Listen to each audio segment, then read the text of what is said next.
भारत और चीन के बीच एलएसी में चल रहे विवाद पर अमेरिका ने बड़ा बयान दिया। अमेरिका के राष्ट्रीय सुरक्षा सलाहकार का कहना है कि चीन ने भारत के क्षेत्र में अतिक्रमण करने का प्रयास किया। ये विवाद काफी लंबा खिंच गया और अब भारत को ये स्वीकार करने का समय आ गया कि सिर्फ बातचीत और समझौता का दबाव चीन के आक्रामक रुख को बदलने के लिए काफी नहीं है। भारत और चीन के बीच पूर्वी लद्दाख में सीमा को लेकर विवाद जारी है। इस बीच अमेरिका के विदेश मंत्री माइक पोम्पियो ने बड़ा खुलासा किया। माइक पोम्पियो ने कहा कि लद्दाख में एलएसी पर चीन ने 60,000 सैनिक तैनात कर रखे हैं। पोम्पियो ने इंडो पैसिफिक देशों के ग्रुप यानी कि क्वाड के नजर आ रहे खतरे और चीन के रवैये को लेकर चीन पर निशाना साधा।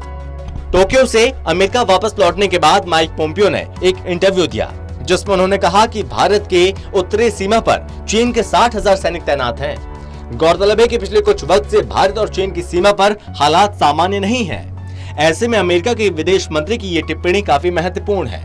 पोम्पियो ने कहा, मैं भारत, ऑस्ट्रेलिया और जापान के विदेश मंत्रियों के साथ था। 4 बड़े लोकतंत्र, 4 शक्तिशाली अर्थव्यवस्थाएं, 4 देश इस वक्त चीनी कम्युनिस्ट पार्टी द्वारा थोपे गए खतरों से जूझ रहे हैं। पोम्पियो ने टोक्यो में भारत के विदेश मंत्री एस जयशंकर से मुलाकात की।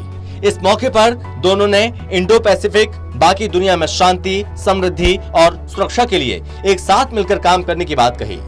उन्होंने जयशंकर के साथ अपनी इस मुलाकात को बेहद प्रोडक्टिव यानी कि नतीजे देने वाली मुलाकात बताया। उधर अमेरिकी एनएसए रॉबर्ट ओब्रायन ने कहा, अब समय आ गया कि जब ये मान लेना चाहिए कि चीन से बात करने से कोई फायदा नहीं होगा, क्योंकि चीन अपना आक्रामक रुख नहीं बदलने वाला। अमेरिका का ये बयान ऐसे वक्त आया जब अक्टूबर 26 और 27 को नई दिल्ली में भारत और अमेरिका के विदेश मंत्री और रक्षा मंत्रियों की 2+2 बैठकें होने वाली हैं।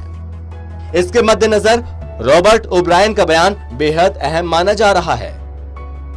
भारत और चीन के बीच पिछले 5 महीने से सीमा विवाद चल रहा है।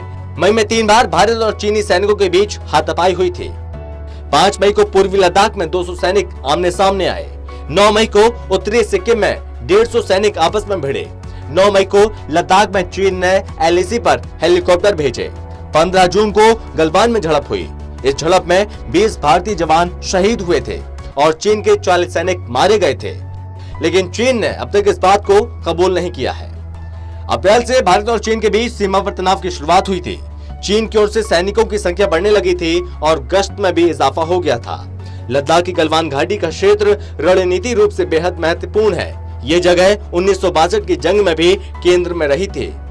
फिलहाल दोनों देशों के बीच कई दौर की बातचीत हो चुकी है, लेकिन इस मसले का हल नहीं निकाला जा सका है। Special desk, total TV.